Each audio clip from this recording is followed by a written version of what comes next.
Warning, this content is for entertainment and educational purposes only. This video is brought to you by First Detachment Nutrition. Battle tested, expert formulated. Use discount code AB10 at checkout for 10% off. I'm not fully awake yet, man. That's the problem here. It's morning. Yeah, You got an excuse. I'm usually up till like 2 a.m. That's when I work at night. Like I don't know. I'm just a night do owl. Do you find it's just because I've noticed like a similar thing with me? You just have less distractions, so you can kind of hyper focus what you're doing. Whereas during the day, I mean, you've got like either your family or like this and that going on, or there's like cars going down the street, and you just have all of these, I suppose, sounds and things going on around you. It's harder to focus on what you're doing. And then like when everyone's asleep, you kind of just like, okay, I can just do my thing now. Yeah, like puppies barking and being stupid and interrupting my podcast, things like that. Yeah, I am more focused at night. That's why I like doing it at night. And then also it's funny with client check-ins. If I do them during the day, then people are blasting me with questions. And so if I do them at night, they're not responding, and then I can get through them. So yeah, and then you get the responses like the next morning. You can be like, okay, I'll respond to them now, sort of thing. Yeah. So that's sort of my methodology, but I don't know. It's just the way I've always worked.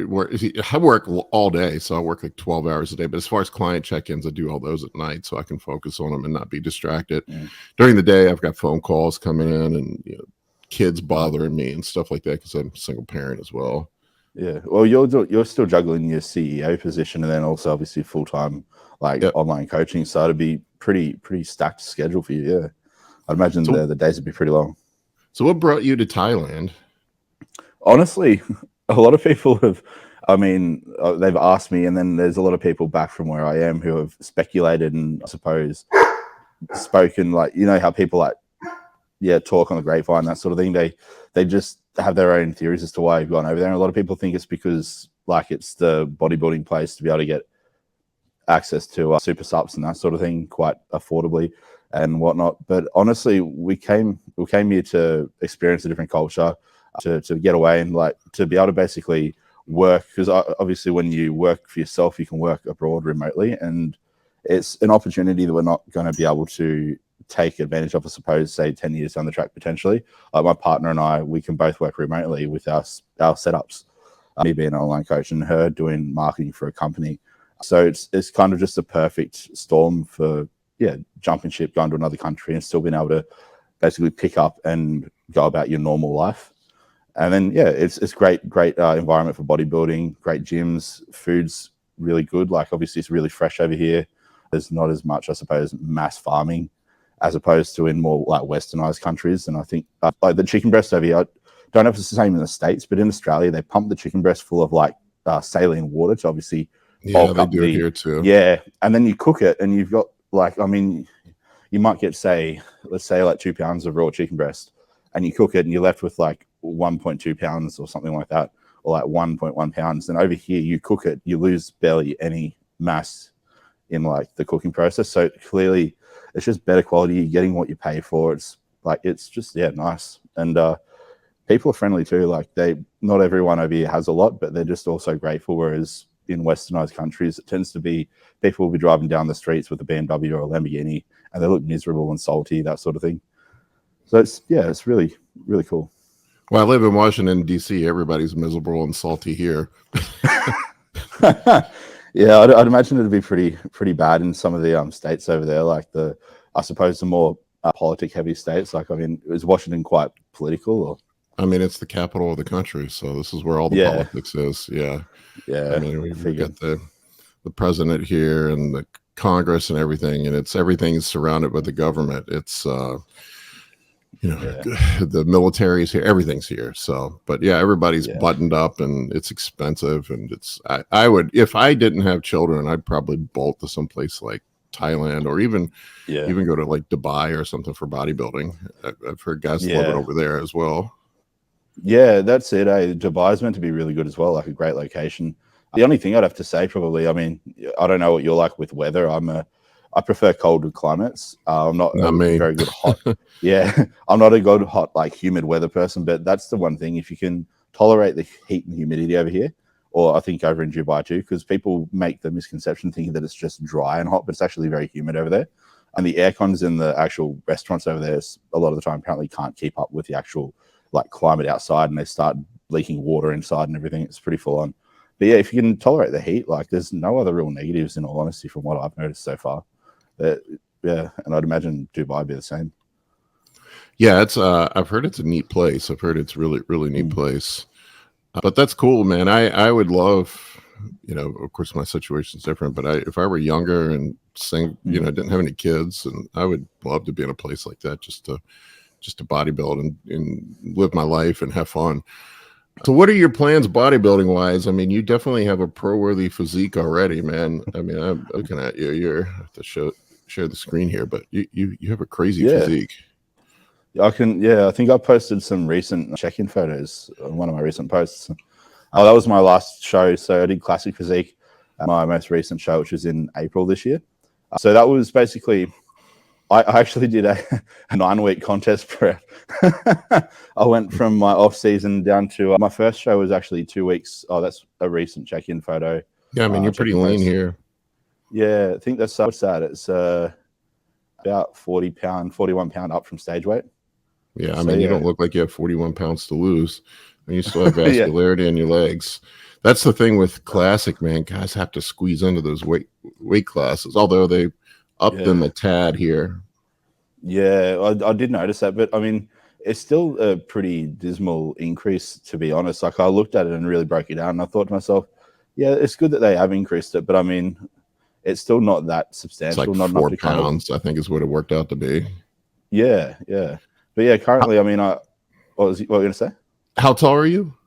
6'1". So okay, so we're about the same height then. Yeah, but if you pull up there's a photo couple down from that one, the one with the tan, and then the right hand side, right from your scholar, a bit up. It's that one. So basically, on the left, that was my peak week from my most recent show. I was 99.5 kilo there. And 2 weeks prior to that, when I competed at States, because I did States, which was like a regional show to qualify for the Nationals, I was actually, 88.7 kilo in my peak week for the regional show 2 weeks prior. So I added 10 kilos, which was like 22 pounds in 2 weeks, just from basically, I deliberately over dieted because I spoke to my coach and I basically said to him, because my first show, I had the fullness, I had the size, but I just didn't have enough definition. And I started prepping, and 5 weeks out, I decided to get a coach because I thought, you know what, you play tricks and stuff, mind tricks with yourself, and you're going to mess up. Yeah, you'll just butcher your peak if you don't have someone objectively telling you what to do. So I did that. He took the reins 5 weeks out. But prior to that, I'd obviously been dieting for 4 weeks already. And my peak off-season weight was 110 kilo, which was like 242 pounds. I got down to 88.7, which I believe is under 200 pounds. and yeah, it was just too much. I over dieted, but I deliberately did it because I knew I'd be able to rebound or like reverse into the Nationals and bring my best package. And on top of that too, I've never had striated glutes, and I said I'm not like basically easing off on the deficit. I said to my coach, until I get striated glutes. We got them. I actually held them and probably a good 12 weeks post-show. Despite body weight obviously creeping up a solid like 35, 40 pounds, I still had striated glutes. It was pretty scary. So it was kind of like a rebound like you had out of that show when you over dieted, I think. But my metabolism was just running away from me. Hey, like it was literally at the point where we were doing my peak week. And when I was 88.7 kilo or whatever, just under 200 pounds for that first show, my refeeds, like in my high days, carb days were like, I think like 1,500 carbs a day. And it just, I was waking up lighter the next day. Like it was stupid. Yeah, that was the same thing that happened to me. I mean, we were talking about it before, but I was like, the more food I ate towards the end, the faster my metabolism got, and I dropping all the fat burners and everything too. It was crazy. Yeah, but that's happened to me before too, man. It's crazy when your metabolism starts spinning up like that. Yeah, but I think it has its pros. Like, I mean, I'm sure you'd probably agree with me. I think every competitor should have one of those like preps at least once in their career where they over diet, because it just sets you up. Because especially if you haven't been like ridiculously shredded before, if you get to that point, one, your body is like more pliable to get back to that point in the future, but two, because you're starting at such a lean like body composition, you have such a long runway that you can just gain weight. Like you can add 10 kilos of fat and still be like lean by bodybuilder standards. And that's what a lot of guys don't realize. It's like they care too much about, I suppose, the in the moment, like, oh, I'm losing too much muscle, I'm losing a bit of muscle. Whereas it's like they're not thinking about the long term of, well, this is setting me up for, say, 6 months of like very productive off-season growing. Yeah, I get a lot of young guys I'll work with. They get obsessed with the scale too. They'll see the scale and they're like, "My God, I'm losing too much weight," or I want to be this on stage. And I'm like, the judges don't know what you weigh when you're on stage. They have no clue. Yeah. They just know what you look like compared to the guy next to you. They don't know how much you bench press. They don't know how much you squat. None of it matters. And you're right. I think if you just get absolutely peeled, shred it one time, that sets you up for a super compensation. Essentially, your body just will soak all that up and you have rapid growth. That doesn't happen with everybody, but it seems to be a pretty common theme I see with a lot of people that have that effect. Yeah, definitely. Yeah. No, yeah, 100%. Exactly what you said. Yeah. I think you get one of those rebounds though. That's it. Yeah. Yeah. It's kind of like it only happens once, and then you kind of just have to deal with the normal rate of growth and the normal rate of fat loss. Yeah. But I mean, it's good, especially if you're planning on like, I mean, what I'm doing is I'm pushing up to the opens now.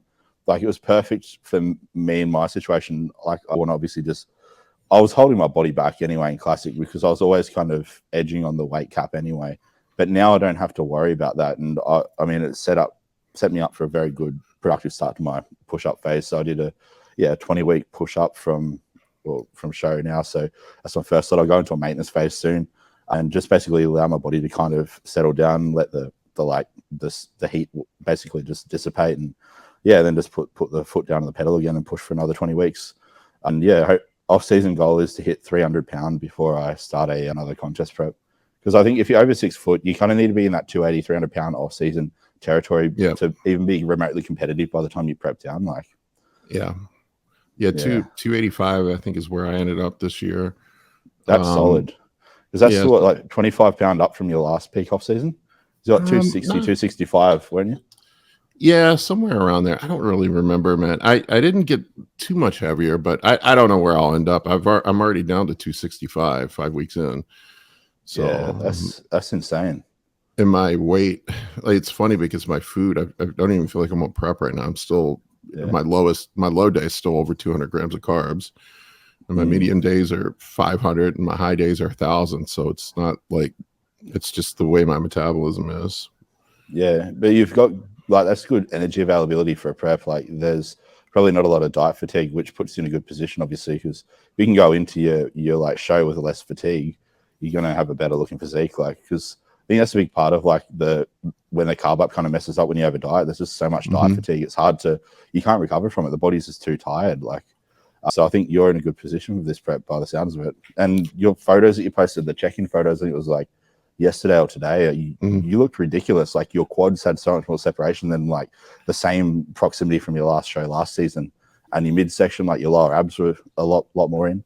Like, yeah, I didn't let myself get too fat this off season. I just sort of, and I'm sure you've been there too, being a bigger guy. I don't have the biggest appetite.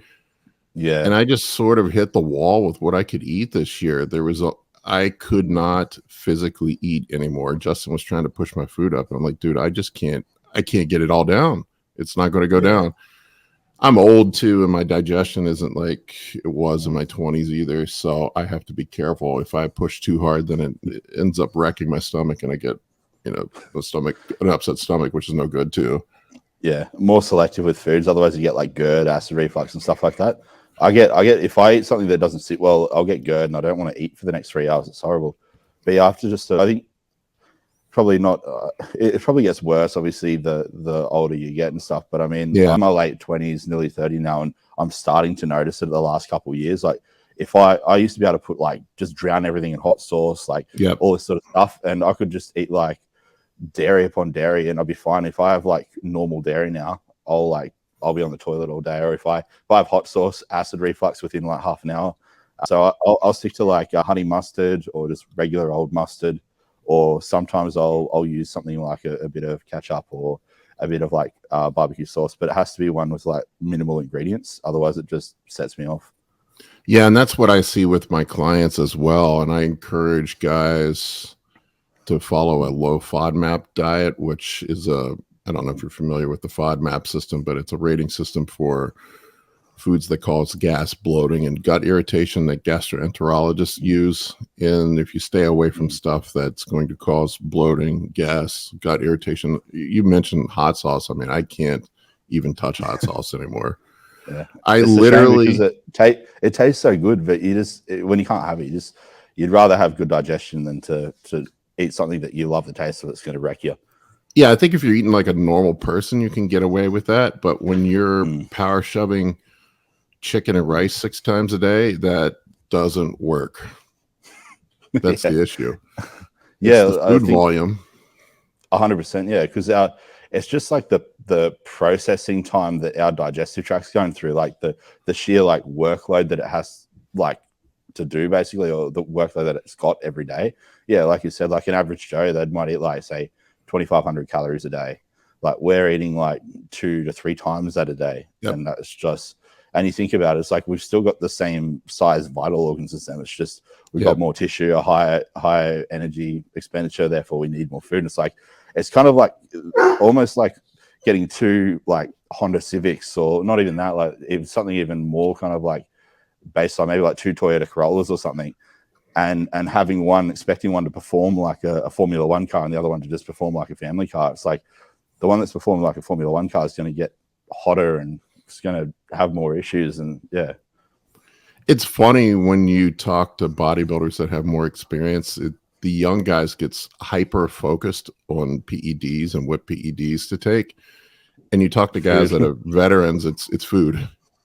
Yeah, well, that's the thing. Yeah, like they think it's like if when I take Tren, then I'm gonna explode, or like initially it's kind of like that, and then it'll be like, oh no, when I take insulin, then I'm gonna explode. It's like, not when I take growth hormone, that's when I'm gonna explode. And it's like when I take Increlex, it's like, no, it's when you get your diet right, when you start sleeping properly and consistently, and then sprinkle in a little bit of anabolics on top of that, that's when you'll grow. That's when you'll blow up. It's like, but they're just focusing on like the pebbles when they should be focused on the big rocks. Like right. If you're not sleeping 7 to 9 hours a night, that's gains left on the table. If you're not eating consistently in a calorie surplus or at maintenance, that's gains left on the table.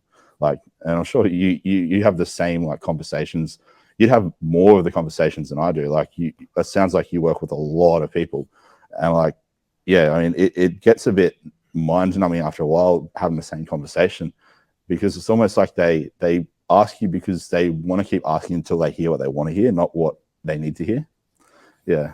It's funny though, when it clicks, it's pretty amazing. I'll see guys that come to me that they're looking for the secret cycle, and I think they get disappointed when I just tell them to take Test Primo GH or Test Master on GH, whatever. It just pick a couple things. And let's get your diet cleaned up. And it is hilarious when you see actually them make progress. They follow the diet, and it's the switch goes on. They realize that they had been chasing their tail for all this time. But we all go through that period with the antibiotics, man. When I was younger, it was like you said, it's like, well, I'm going to try D-ball now. I'm going to try Mint now. I'm going to try DHB now. That must be the missing ingredient. And now it must be my doses aren't high enough. I'm going to push up over 1 gram. That must be what the missing ingredient is. And you realize that none of it really makes much of a difference when your diet sucks.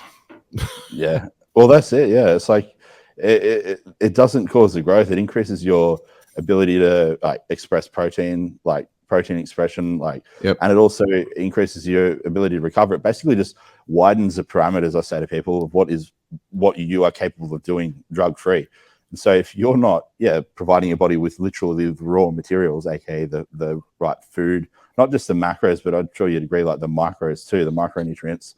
If you're not providing yourself with like, the adequate amount of sleep, and if you're not like, I suppose, managing fatigue in the gym, just overreaching, overtraining constantly, or not doing enough, which I think is more of a problem, then you're gonna go nowhere. You can take all the drugs in the world, but I mean that you're going to recover better probably, but you're not going to grow any better really. Like, I see it all the time. I get guys come to me that are taking grams of gear or trying all sorts of exotic stuff, and they have shit physiques. Yeah, or they'll be like, oh, they'll say, you'll say to them, oh, I want you to get blood work at this point, and they're like, oh, I can't afford to do that. It's like, you can't afford to get blood work, but you can afford to buy drugs. Like, that's the one that really gets me, especially the younger guys, anyone between like 20 to 30.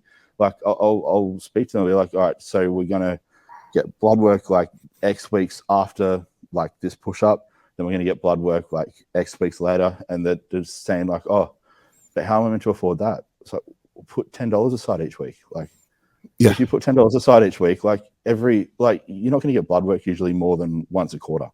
Like, so that's like a solid, like at least 10 weeks of saving. Like if you put $10 aside, you got $1,000. Oh no, sorry, you got $100.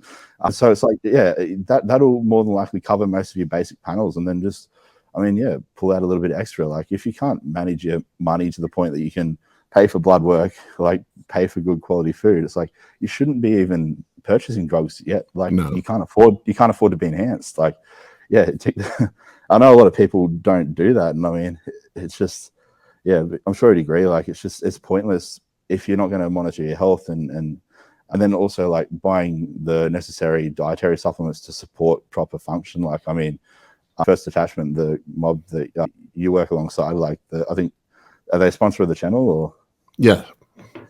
So like their formulations are fantastic. I wish they were available in Australia, to be honest. Like their glucose disposal agent, their liver like support supplement. Like you should be taking NAC, Todca, that sort of stuff to help just support proper liver functions. Like, Well, Justin literally made all the supplements for people who take PEDs.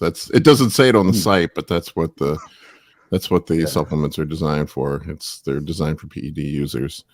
It's funny though, after doing this for a while, and guys that are veterans and sort of make it to what I would consider, you're in that advanced bodybuilder stage right now, a guy that's vying for a pro card. But when you make it to that advanced stage, it's funny how everybody eventually comes to the same conclusions. It just laughs. I just laugh about it because we figure out pretty much everybody's running the same cycles. Pretty much everybody's eating the same food. Pretty much everybody's training similar. We may have some variations on how we train, but everybody eventually comes to the same conclusions, and the young guys don't want to hear it a lot of times. And I'm not saying the anabolics don't work for the people that are going to scream, and I'm not saying more doesn't work, but you have to have the foundation laid in place for it to optimize it.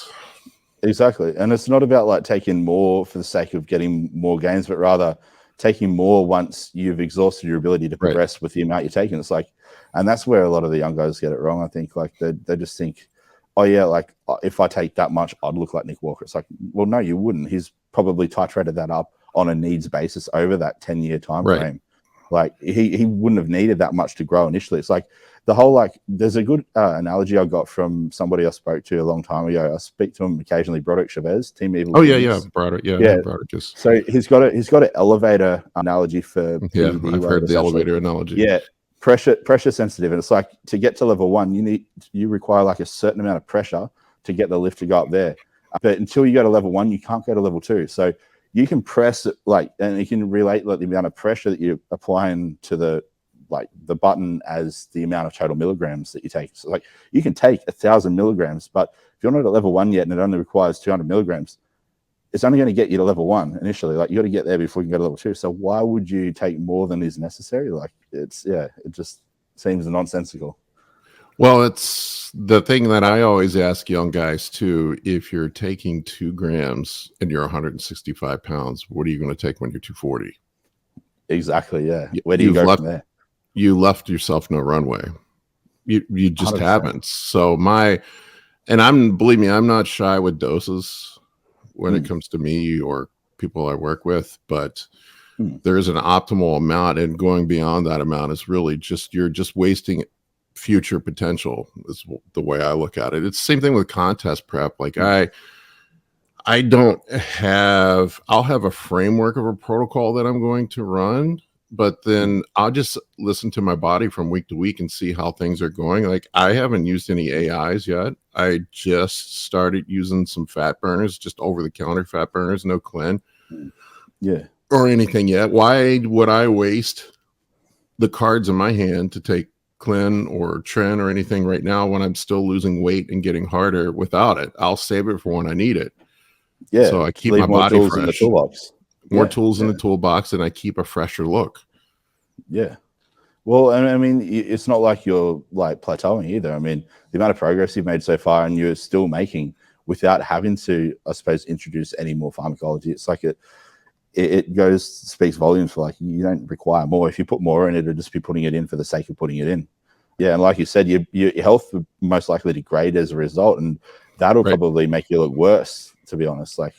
And we've all been there too. I'm sure you've done it before. I've gotten too aggressive with stuff, and then you end up just feeling sick and looking like shit. Yeah, I've been there because your body's just like so inflamed. It's like inflammatory markers in like your C-reactive proteins probably like through the roof, like all that sort of stuff. Your liver enzymes, and I mean, people don't understand the major role I think that the liver plays in digestion. Like if your liver's messed up, your ability to digest and process food, which is obviously so crucial and underpinning of your ability to make gains and progress or even lose fat, like it can really hinder and like retard the process.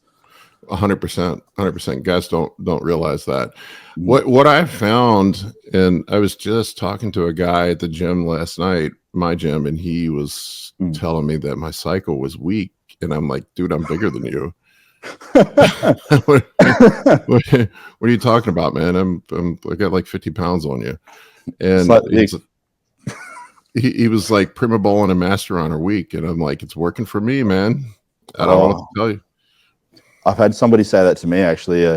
I mean, I don't know if I'll end up watching this or not, but an old client of mine, I'm not going to name them just out of respect, but they're a younger fellow. They've got a lot of potential if they actually get their bearings right. But again, it's one of those guys where they think the next drug or the next dose is going to be the secret. And I see them on socials because we still follow each other.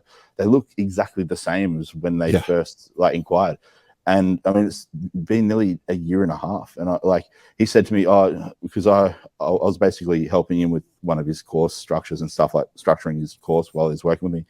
And we had him like the effective dose of testosterone for him. I said, once we get blood work and confirm everything looks good, like there's not like hectic liver values or anything like that, we can look at starting a course because your diet's starting to get on point and everything now. He was kind of putting all the things together. And then, he just, I put the course together and he's like, really, is that it? Like I had I think it was Boldenone or something. He's like, I don't want to use EQ, I don't want to use Primo Mass, they're just all weak, like why aren't we using Tren and like Deck? And I'm like, well, one, it's like you're only a few months into using stuff, and two, like you're 75 kilos. Like I can't think of the conversion in pounds, but I think that's like 160 pounds. Yeah, 160. Yeah, it's like you don't need Tren, you don't need NPP, you just need food and a little bit of testosterone and that second agent to just fill in some additional milligrams at the absolute most. And he was making a bit of progress, but then obviously as they do, the diet gets inconsistent and stuff. But it just blows my mind how they say like, oh yeah, they're weak compounds. Like why? Because you don't experience side effects. You're not actually meant to experience side effects when you take a drug. Like people think, oh, I don't feel it, therefore it's not working. But if you don't, like, if you feel it, that's not a good thing a lot of the time. Like you want to take drugs, you want to be able to take as much of it as possible without feeling it, ideally. Yeah, what I found works best, and I talked to a ton of pro bodybuilders, and what everybody seems to settle in on eventually with the advanced cycle is a testosterone base, and then they pick an anabolic that they like, whether it's usually what I hear people taking is either EQ, Primo, or Masteron. Usually it's EQ or Primo. So what I hear guys, and maybe sprinkle a bit of MPP or Deca in as sprinkle a little bit MPP in, and then test, and then GH and insulin. That's where guys, everybody ends up there. Yeah, it's literally it's not a formula that can fail. Like it's pretty much fail proof. I mean, you're pushing pretty much every anabolic pathway, and if you're doing a little bit of all of those versus just hammering one or two, like you're going to be healthier as a result, and it's just going to work better because you get that synergistic effect, the whole like 1 + 1 = 3 sort of thing. Yep. Yeah. And then everybody also, you'll see too, they end up realizing that taking orals and Tren in the off season is a bad idea because you can't eat. You can't eat. Yeah, that's the issue. It's 100% the issue. You can't eat. You realize that you can't eat enough food to keep up if you're taking harsh compounds and you feel sick in the off season. Yeah. So, and they'll push the doses up to, like you say, an appropriate dose for your size, but usually you push it up to where you're on the cusp of, there's sort of an optimal range. I'm trying to think of a good way to describe it, but there's a band there where there's an optimal range, and I've gone up above it before. And when you go too high, then you end up feeling like you have the flu and you're lethargic and you can't train hard. So there's that issue too. So you find that sweet spot where you feel good, you can still train hard, you're minimizing side effects, you can eat, and that's where you should be relative to your body weight. It's really simple, really, at the end of the day, is what I found. Yeah, no, exactly. And I think the people that keep their approach simple are the ones that get the best results. Like, you look at it time and time again. I mean, like, people have a simple approach to training, diet, drugs. Like, usually they're the most consistent because it is a simple approach. It's easy to, like, basically comply and adhere to and remain consistent with. Like, people like, I mean, all the top bodybuilders, but I know, like, Justin, he's talked about it, like, where he's like, there's one point where he just put anything in a vial and he just draw out a certain number of mil and just take that. Yeah, it's like, because at the end of the day, it's drugs. It all works the same way. They all, like, increase protein synthesis to the same degree usually. Like, there's slight variability, but it's not really that, like, measurably different. And then you basically just make sure that your diet supporting your phase that you're in, whether you're in a dieting phase or a gaining phase, and then make sure that you recover enough. And it's like, it's a home run. Then everything just works. The harsher stuff, usually that's saved for the end of contest prep, when there's some unique attribute to it that makes it worth the side effects that you have. Yeah, and it's usually for the cosmetic look, right? Cosmetic look, yeah. A lot of the time, you don't need half of the compounds in a contest prep if it weren't for that look that you're trying to bring for literally a moment on stage. And then it's, I mean, time to immediately pull it out after that. Let your body kind of have recovery time. It's funny. I'll see a lot of beginner bodybuilders. They're obsessed with tren. And I used to be the same. I hate the compound. I know everybody you talk to that's been doing it for a while. Like, I know I'm a couple weeks away from having to add it in on my contest prep, and I'm dreading it. The worst bit about contest prep. I'm dreading it because I can't sleep. I'm sweating constantly. I get anxiety, but it makes me look great. Yeah, it does. It's like, it makes me look great, but I feel like shit. I feel like shit. Can't train, can't sleep, but I look good. I really, as a bunch of people call me a liar, but I've been playing around with running really, really low doses of tren at the end of my prep. Last year, I think I just ran 20 milligrams a day. So it's more effective. Yeah. Yeah, way more. Yeah, it was enough to get what I needed out of it as far as the cosmetic effect without completely screwing my sleep up. And I've run some high tren before. When I was younger, I would run 100 milligrams a day. I've done that before, and it was miserable. And that was when it was better quality too. I mean, when they were taking it out of the pellets, like the cattle pellets. And we used to make the cattle. Yeah, the Phenoplex. Phenoplex. Yeah. Apparently, it smelled. Obviously, I was around to do that, but apparently it smelled horrible. Like, it was horrible. My whole house stunk when we made it, and it was so strong. Oh my god, it was so strong. I remember I didn't even know what the milligram was. I just made it. And I took a cc of it. It must have been crazy strong. And I remember I got what was like the flu. My temperature went up to 101, 102. I thought I was going to die. It was so strong. But I'm glad that's not around these days, because the younger generation would literally kill themselves. They're that stupid. Like, that's another thing. You're not old enough to remember, but when I was younger, everybody used to use pharmaceutical grade stuff. We only ran like Bear and all the ampules that were pharmaceutical grade PEDs. And I think a lot of times when we hear the higher dosages now, I think it's the UGL stuff is just underdosed. It's not that the doses are so high, because I remember those old Bear testoviron amps and how strong those damn things were. Yeah, and how the oil's thicker too. I've noticed. Like, it's like you can probably get that stuff over in Thailand. Yeah, that's what I'm using. I'm using the Bayer Testifier and ampules, a single like mil Yeah, ampules. I think they do them a lot of the time in Western countries now. They do them in the preloaded syringes with the 20 gauge harpoon on them. I yeah, wouldn't use that, but yeah, they got the ampules, and then I mean, obviously the compounds that aren't pharmaceutical, you have to get underground, but you just feel so much better. Like less inflammation. The carrier oil must be better quality in the Bayer ampules. I don't know. Yeah. yeah. I think they use castor oil. I think it's what Bayer uses. It's a thicker oil, and they're not using all the nasty solvents and stuff, and Yeah. oleate and things like a lot of UGLs do. So Yeah. I mean, you'll see like you said earlier, you'll see the C-reactive protein go through the roof from the inflammatory markers. I think it's a reaction to the Carrier oils and the carrier solvents. oils and the solvents that are used in the Yeah. UGL gear. Yeah. I've also seen people with heavy metal poisoning too. I've seen that before. People with mercury poisoning and stuff. I don't know if it's from the gear, but it's awful suspicious. I had 2 clients last year that had mercury poisoning.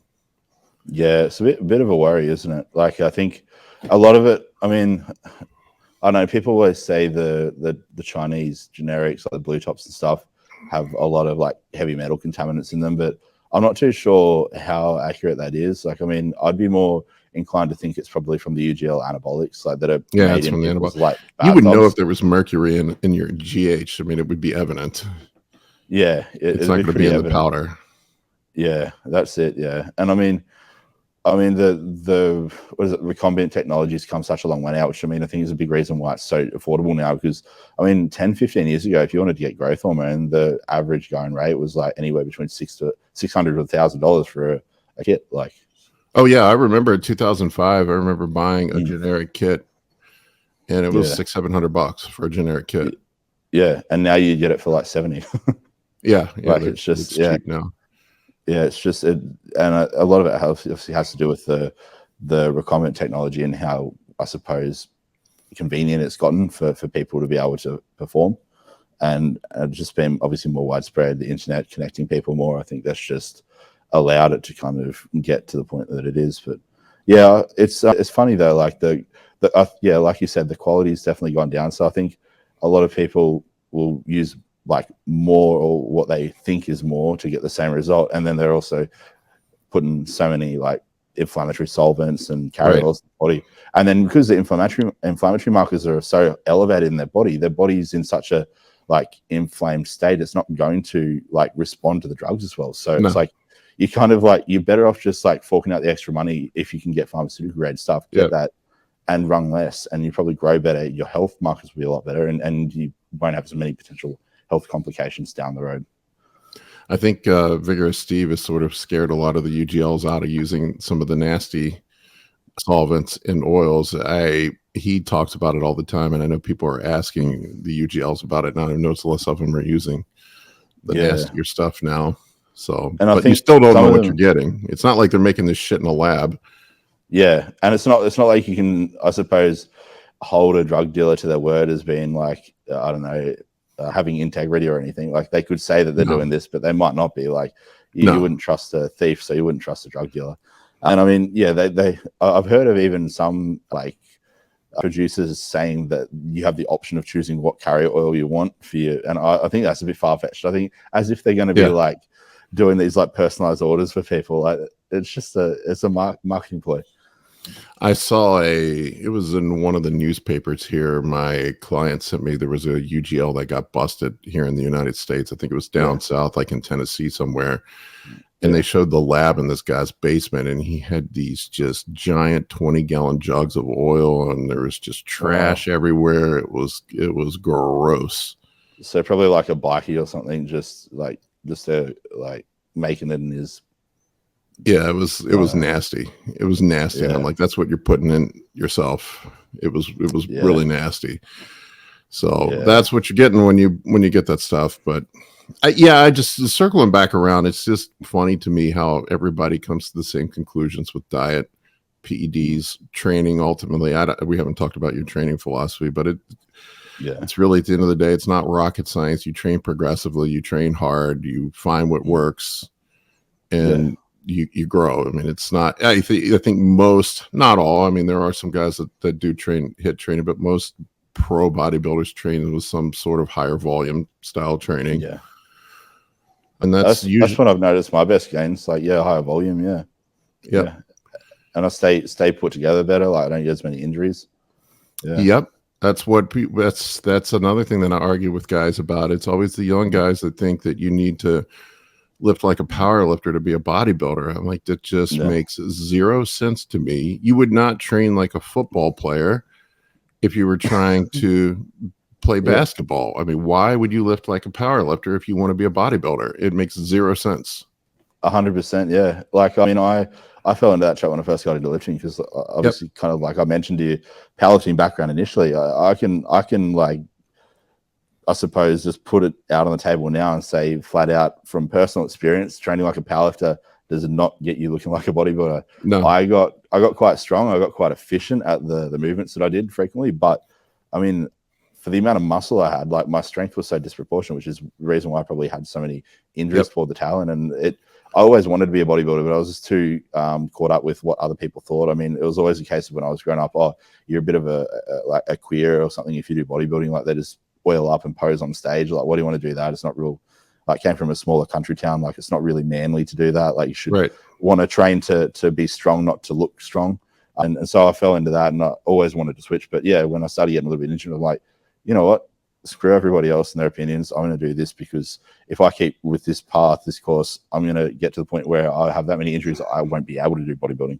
So I just, jump ship. I do think it's good to build a base of strength when you're younger, but if you think about the very nature of powerlifting, your objective is to get the weight from point A to point B in the most efficient fashion possible. Yeah. And actually take load off of the muscle. So you're trying to use leverage. You're trying to manipulate the weight in your form to get it up from point A to point B without taxing the muscle, really. I mean, so a lot of times you end up placing strain and stress on connective tissue versus placing load on the muscle. Whereas bodybuilding, it's the exact opposite. You want to place as much load and stimulus on the muscle as possible while taking it off the joint and connective tissue. So they're very contrary forms of lifting. So that's what I don't think people take the time to actually think about. Yeah, they don't deconstruct it like that, whereas they should. Like, dismantle it down to its basic, like, philosophical, like, principles. It's like, like you said, like, powerlifting, they're trying to make the lift as easy as possible. As a bodybuilder, you're trying to make the lift as challenging as possible for the muscle that you are trying to target. And it's like, if you're doing a bench press for the purpose of, I mean, I think bench press is a shit movement anyway. For it is a shit chest, movement. I'd rather a dumbbell or a converging machine press. It's like, say you're doing, like, let's just say even a dumbbell press, because powerlifters do them as a main accessory for their bench. Like, powerlifters doing a dumbbell press, they'll still arch, they'll like keep their scaps retracted the whole time, like all this sort of stuff. They won't let any kind of like forward movement of the shoulder blades happen. One, if you don't let a little bit of forward movement happen, you're not going to be able to fully shorten the chest because of how the chest attaches in the middle of the sternum and the top of the humerus. It's like, if you want to press and get a peak contraction and then a deep stretch, retract on the way down, but as you press up, converge and let the shoulders come up a little bit, not to the point where you're like, I'm stable, but and it's just completely different. And the tempo, like, loading up that stretch more than a powerlifter, like, it's just, all you have to do is look at powerlifters' physiques. So if you powerlifters that, and I'm not taking anything away from powerlifting. I used to do some powerlifting. I think it's a fascinating and fantastic sport, but it's a different sport. It's not the same thing. But if you take a look at how powerlifters develop, if you take a step back and think about it and look, like, any guys that I see that have really strong bench presses, it's always they have big triceps and big front delts. They don't have big pecs. So they're all the pressing that they're doing with the bench press is developing front delt and tricep size. It's not because and you think about it, they're training their pecs out of it. They're taking their pecs out of it. With the arch, and there's really not a full range of motion, and just the nature of how a barbell bench press works. Like you said, you mentioned it briefly, but the way the pec works is to pull the arm across the body.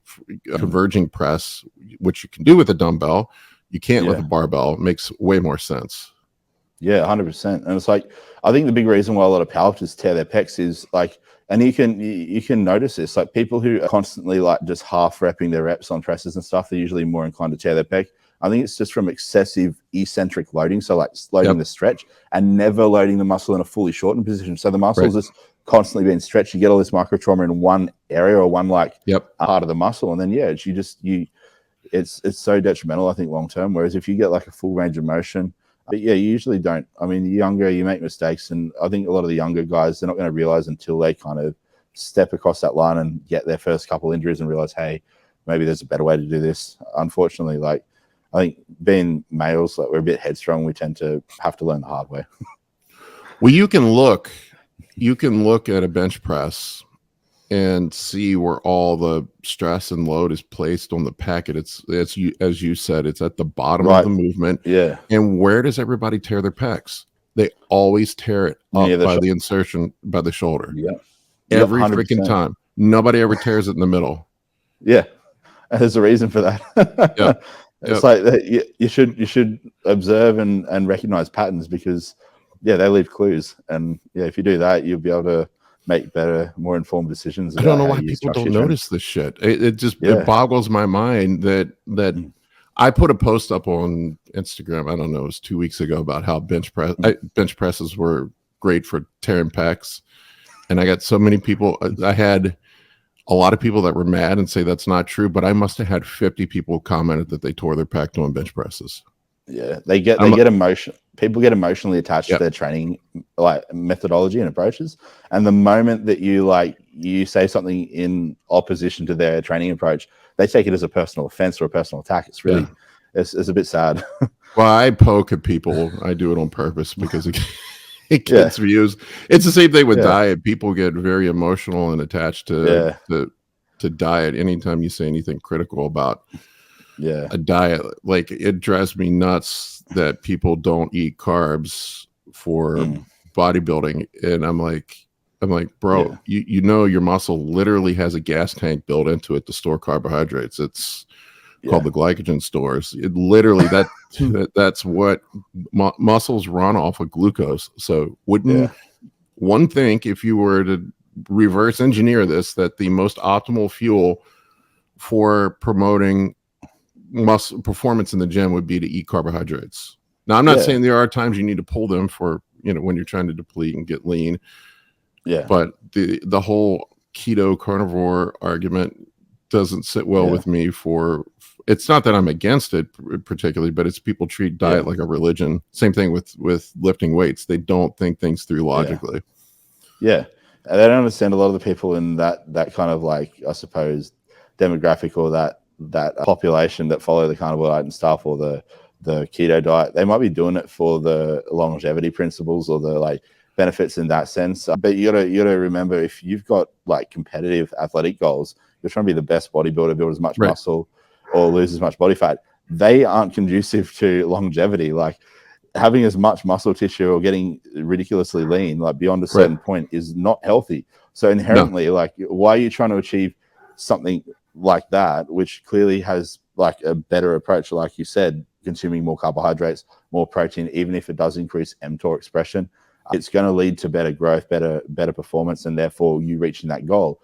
Why would you try replace that model with something that's geared completely towards something, like, diverging toward the opposite kind of goal? It's like, you either want to, like, chase longevity, or you want to chase, like, performance and maximal muscle growth. You can't have your cake and eat it too.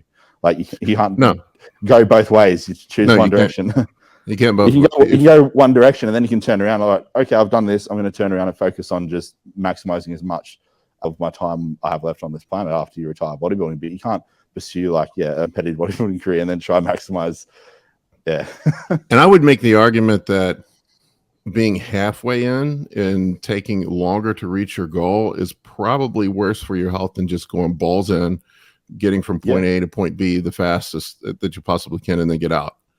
Yeah, because we know the short-term effects of this stuff, and it's not anywhere near as deleterious as what potentially the long-term effects are. So if you're at this for a longer duration of time, like logic would dictate, like you said, it's probably more detrimental to your health. You're better off, like, doing it in a more condensed, efficient manner, and then being done with it, realizing, okay, I've had my fun. It's time to hang the towel up and focus on other things in life. I always laugh too because I get these guys that are hypercritical that argue with me, and they all have shit physiques. That's the part. That's the part that makes me laugh. And I'm like, I look at him, I'm like, dude, I think, and I'm not trying to brag or sound like I'm being arrogant or anything, but I think I've made more progress from 45 to 49 than just about anybody else on the planet.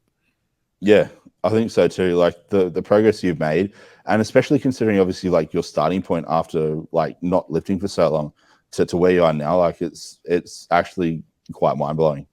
Like I don't think I've come across a single person in your age bracket on social media, anybody else that has made anywhere near the same like magnitude of progress that you have. And I would say I just have average genetics too. I've heard people say that, but I would think what I have done, and once again, not trying to brag on myself, is I have peeled the bullshit back and found the stuff that actually works and just focus. Really, it's not a complicated thing. I removed all the extraneous things. This was how my mindset works. I have an engineering personality. Yeah. I have an You're engineering like, this is this. Yeah, I have an engineering background. So computers. My degree is in computer science, and so I try to look at the most efficient way to do things and engineer things in the most efficient way to do things. And this was sort of the conclusions that I came to. The formula is literally there. This is what there are no secrets. All you have to do is look at the thousands of guys that have turned themselves pro, and they all eventually, like we talked about, come to these same conclusions. So the formula is literally there in front of you, and I just took that formula and applied it. There was not, I've done nothing new, nothing revolutionary. There's no secret cycle. I just got rid of all the other bullshit and just focused on the basics. Yeah, you eliminate the noise, and the path becomes very clear. And a lot of people just don't know how to do that. And I think you'd probably agree with me, like us being coaches, the majority of the time that we spend like in our career as a coach is literally just removing that noise for the clients and just showing them this is what you need to do. It's literally just these simple monotonous tasks, and you need to relentlessly repeat them on a daily, weekly, monthly basis if you want to get to your goal. Every time you slip up, like one day here or there bad, not a big deal. But if you repeatedly do that, then you're not being consistent with the process, and you're not going to get the results. It just comes back to like you said, the basics and just consistently executing. That's where everyone kind of falls off. They just can't consistently do it. They'll do it while they feel motivated. The moment they lose that motivation, they fall off the bandwagon, or the moment something. I understand we all respond to trauma and handle it differently, and we all grieve in our own way. But the moment a traumatic event happens in our life, a lot of people will just fold in that moment. And you can't. Like, if you have a goal, you need to be relentless, and you just need to, obviously grieve in your own way, but don't let your own goals and your own ambitions suffer as a result or a direct result of how you process a traumatic event. I did jujitsu for years, man, and one of the things that I saw in jujitsu, in martial arts, which really applies to bodybuilding, is there was a saying in Brazilian jiu-jitsu, a black belt is a white belt that just kept coming to class. Yeah. It's really that simple, man. You just keep showing up, you keep doing the work. And the guys that I saw that were the best practitioners at martial arts were the dudes that did the basics really well. And sometimes it's the ones that took the longest to get to the black belt. It's like the ones that had the longest journey, that had to learn the most, because they have more experience to draw upon. They're a lot more relatable, like, for a lot of individuals, I think. And the people the people with fragile egos that are looking for shortcuts or can't take criticism or are constantly frustrated and give up and are switching things all the time, switching their approach, they're the ones that end up spinning their wheels and never making progress. Yeah, exactly. That's exactly it. And it's just, you've got to learn to, you don't want to be an emotionless robot, but you need to learn to be able to contain, process, and compartmentalize like your emotions at times and situations and events that are going on. So you can stay focused. Like it's a skill, and everyone can learn it. It's just, you've just got to be willing to put in the time and the effort. And But Well, I I mean, mean, just Nick Walker, every time something traumatic happened in his life, I bet you he didn't go off the rails and like go on a bender and stop lifting. Like all these guys that people look up to and aspire to be like. I mean, yeah, sure, they might have superior genetics, but that's not the reason why they're progressing and why you're not. It's the other reasons. It's like you'd still be progressing, yeah, maybe not to the same magnitude as Nick Walker or Derek Lunsford, but you'd still be progressing a lot quicker than you currently are if you were just consistent. You've seen the pictures of Nick Walker when he started, right? Like his first Oh bodybuilding. yeah, yeah. I would not terrible physique. Yeah, terrible you wouldn't physique. say is you'd never go to him and say, "Oh, you're going to be an Olympia contender one day." You wouldn't even say, "Oh, you're going to be a pro bodybuilder." You'd be like, you'd look at that guy and you'd think, "Okay, he's that guy that's got below average genetics that just doing a show because he loves the sport, but he's probably never going to really get that far." Like that's what you kind of think when you have a first glance at that photo, I think. Yeah, I mean, I'll show you this dude. You would not think this dude. I would not say that is somebody with superior genetics. I'm sorry. Yeah, I just don't. Me neither. It almost. I don't want to like. I love Nick Walker. I reckon he's fantastic. But I mean, it almost kind of looks like if Tom Cruise tried to do a bodybuilding show. It looks like young Tom Cruise from Top Gun. But yeah, what I admire about Nick, and this is the thing that I think people get confused about, is Nick is the quintessential example of consistency and hard work. If there was a blue collar bodybuilder, he is that guy. You look at him over a 10-year period of time, he consistently put on like 8-9 pounds of muscle a year over that 10-year period of time. And before him, I'd say it was Jay Cutler. And I mean, it's no surprise Nick Walker emulated Jay Cutler. He looked up to him so much, and I think that was a big big influence and inspiration for Nick pushing bodybuilding as far as he did. Like among other things, like he really admired Jay and his work ethic and his mentality and mindset, and that's reflected in Nick. Like he believes so much in himself. Like he'll go out of the way to say like outlandish statements that there's no way that you could prove that is going to be fact. Like I'm going to win Mr. Olympia this year, or I'm going to win the Arnold. Like, and I suppose he's just spoken it into existence. Like he's said that he's going to do it, and then he's just done everything within his power to make sure that he's ticking the boxes necessary to get there. And lo and behold, half the time he seems to accomplish what he says he'll accomplish, despite people laughing at him at the time. Here's another one of Nick in like the midpoint of his journey, like halfway through. I mean, he just looks like a gym bro there. Yeah. I mean, he doesn't, so he just kept progressing. And that's the thing that I talk to young guys about. Like, I'll get guys that sign up with me and they'll be 6 weeks in and they're like, I'm not really seeing any progress. I'm like, well, no shit, you're not seeing progress. Yeah. I expect that they can just run one cycle and look like a IFBB pro. It's like, wait, you got to do more than like 1 12-week course. I mean, I'm going to pull this picture back up again just as an example. But this was like 4 or 5 years of progress from that picture that he took before. Yeah. And so, and then probably a few years of enhanced lifting too. Like it's probably been enhanced for a few years though. Like yeah, and then this is another 5 years to this one. So that's the thing. Like I remind people that want to be bodybuilders about is that let's say Nick averaged 8 pounds or even 10 pounds of muscle. Let's say 8 pounds of muscle a year. That's like 3/4 of a pound a month. That's like 0.2 a week. You're not going to see that in the mirror and from week to week. You're not going to notice that from week to week. But what it is, it's the commitment to being consistent and not giving up. That's why he went from that skinny dude that didn't look like he had any potential to being a top 5 Olympian. 100%, yeah. And if the younger guys can just shift their focus and attention from the end goal, the destination, to the daily tasks that need to be executed, and just focus on just one day at a time. Okay, I'm going to tick the boxes today, tick the boxes tomorrow, and just keep doing that. Yeah, it's like before they know it, they'll just look back all of a sudden 6 months down the track. Oh, hey, I've made good progress. Oh, look, my hamstrings are 2 inches bigger. Like, and that's what it's about. Like, you got to look at it from the macro, not the micro. Yep. People need to just like broaden. They need to like basically, I suppose, what's it? They need to zoom out like and look at it from like the 30,000 foot view. Yeah. That's what I'm trying to. Yeah, that was the analogy I was thinking of, like with Google Maps and stuff. Like, change the resolution.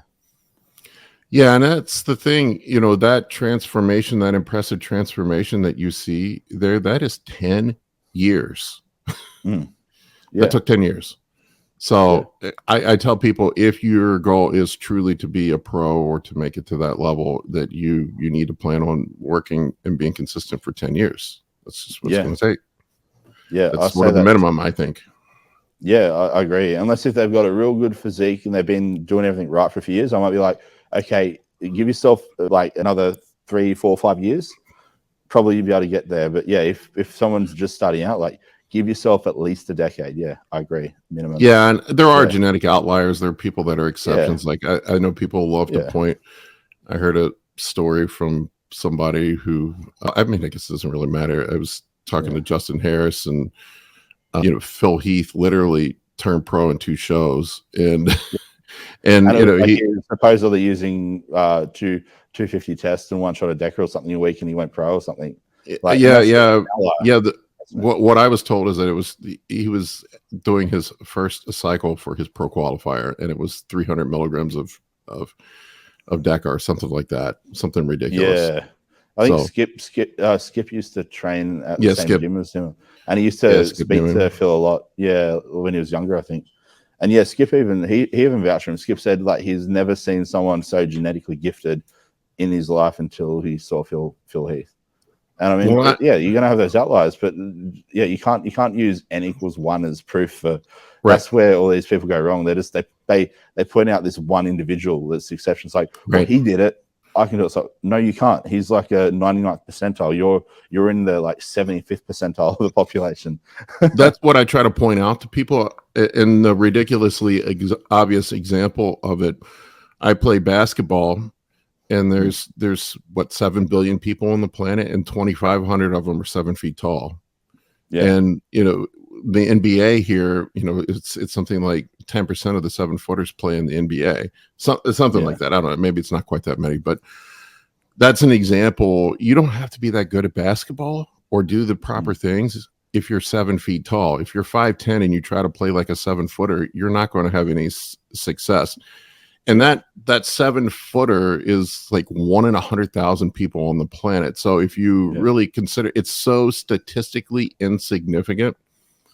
Modeling your training, your approach to bodybuilding after somebody like Phil Heath is so statistically insignificant. It's just not even worth considering. Yeah, it's just complete. Nick Walker would be a better example. That's a guy that grind. I would say that had just average genetics. I mean, maybe slightly above average. I don't know, but I mean, I wouldn't say that those pictures that we looked at, there was anything exceptional about it. I mean, just once again, I'm looking at it like this was his midpoint. I would, that's just there's 20 guys at your gym that look like that. Yeah, like I mean, I remember I think after a year and a half of consistent lifting, I finally hit 220 pounds. Like it was a bit higher in body fat, but I mean, it was 220 pounds, and I was really impressed. I'm like, in Australia, like we use metric system, and like I finally hit 100 kilos, which is like triple digits, and that's a big milestone. Yeah. Once you hit that, you're considered like a guy that actually trains seriously. And yeah, I remember hitting that, and I mean, like it's funny, like it's just Nick Walker there. He looks like he was probably about like 220, 230 pounds there, like in that like midway photo. Yeah, and like that's impressive. Like it's a good physique, but yeah, it's like miles away from where he is now. And yeah, people just need to understand that long haul, like that long process. Yeah, it's just a lot longer than they initially perceive it to be. Well, folks, you got the formula. You know what the formula is now, and you can apply it. So I try to put it out there for people. Not that saying that I know everything, but I talked to a million people, and it's just really just doing the basics, getting really good at the basics, and being consistent. It's probably almost like having your own echo chamber, because you talk to everybody and they're all saying the same thing. It's like you're in agreement with each other, and it's not because you're agreeing for the sake of avoiding arguments or like I suppose opposing opinions. It's literally you all realize that it's just it is the same thing. Like there's no, like you said, secret. Do the basics. Yeah, and there are some consistently. There are some crappy coaches and gurus out there that try to sell these over complex approaches to things, and I think that's an area where people get tempted by. Everybody loves a good shortcut. Everybody loves.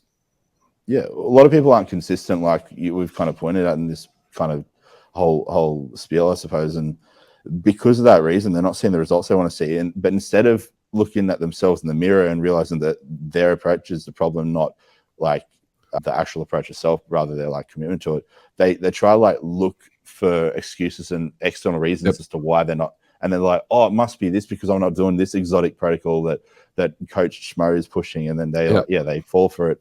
Yeah, it's sad. Like the wool's pulled right over their eyes without even realizing it.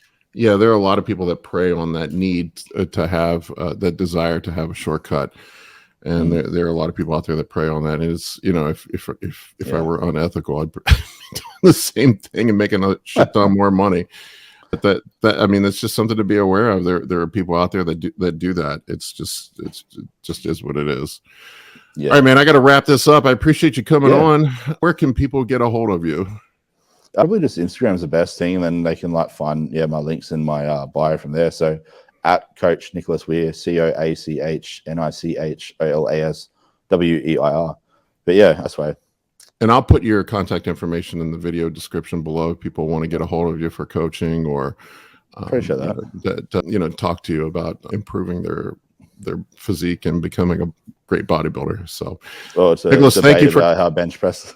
Debate about how bench press sucks. Oh man, that's good. You watch. There'll be some comments in the comment section telling me how wrong we are about that, and we don't know what we're talking about. Believe me, before I go, I'm going to tell you, I've been in the gym off and on for 30 years. I worked as a personal trainer at a gym for 5 years throughout my years in college, and I can't tell you how many pec tears I've seen. More than any other injury. You probably still hear them. Oh yeah. Yeah. They hear some of them sound horrible. Like I remember this powerlifter tearing his, and it sounded like a shotgun going off. It was, you could hear it. You could hear it snap. Cool, and then he screamed and his chest filled up with blood. It was really cool. I appreciate you having me on. I really do. Yeah, man. Really appreciate it.